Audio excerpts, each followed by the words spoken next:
We usually measure intelligence by the trophy case: high GPAs, advanced degrees, or the ability to rattle off encyclopedic trivia on command. But book smarts rarely guarantee good judgment. Some of the most highly educated people consistently make self-defeating life decisions. This diagram illustrates intelligence as an active operating system, a continuous loop that processes reality in real time. Detecting a low IQ doesn't require a standardized test. It simply requires watching how a person's mental software reacts the moment it encounters a single piece of unfamiliar information. True intelligence reveals itself through these quiet, daily mechanics, the repeated habits and automatic reactions that dictate how a mind navigates the world. In this cognitive workflow, input represents the fraction of a second when new data attempts to enter the brain. When a mind encounters information confirming what it already believes, the data is accepted instantly. The critical thinking filter is bypassed. Unfamiliar data triggers the opposite reflex.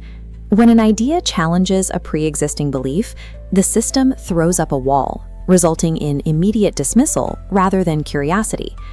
Psychology shows this rejection is a defense mechanism. The mind prioritizes cognitive comfort over logical accuracy. A failure at the input stage leaves a person trapped in a binary state. They are gullible to what they want to hear and closed off to what they don't. Data entering the system moves to stage 2, processing. Here, information is analyzed and contextualized, but genuine analysis requires mental effort.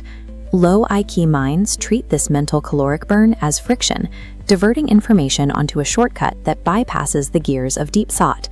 This aversion to effort makes complex nuance feel like an annoyance. It drives a preference for simple, easy answers, even when reality is complicated.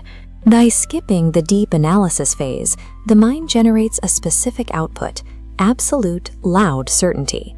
The individual feels completely right, yet they lack the reasoning skills required to check if they are actually right. Without the friction of deep processing, hollow conviction replaces genuine comprehension. The final phase is stage 3, feedback. The mind's output generates a real-world result, providing a lesson. But when an outcome is negative, a low-level mind refuses responsibility to avoid self-reflection. The feedback signal is deflected before updating the system. The blame is outsourced to friends, family, society, or bad luck, anyone except the individual responsible. Because the feedback signal is blocked, the system never learns. The same bad decisions and patterns repeat indefinitely. This creates a static system where opinions remain rigidly frozen, even as the facts of reality move in a different direction. A severed feedback loop leaves the mind entirely disconnected from reality. Low intelligence often manifests as a rigid collection of defensive habits designed to shield the mind from the discomfort of growth. A mind that blocks new inputs and deflects external feedback remains trapped in time. A high-performing mind relies on cognitive adaptability. This requires the ability to update beliefs and discard old opinions when better information appears. Because ultimately, a most significant sign of a highly intelligent mind is a willingness to change how you think.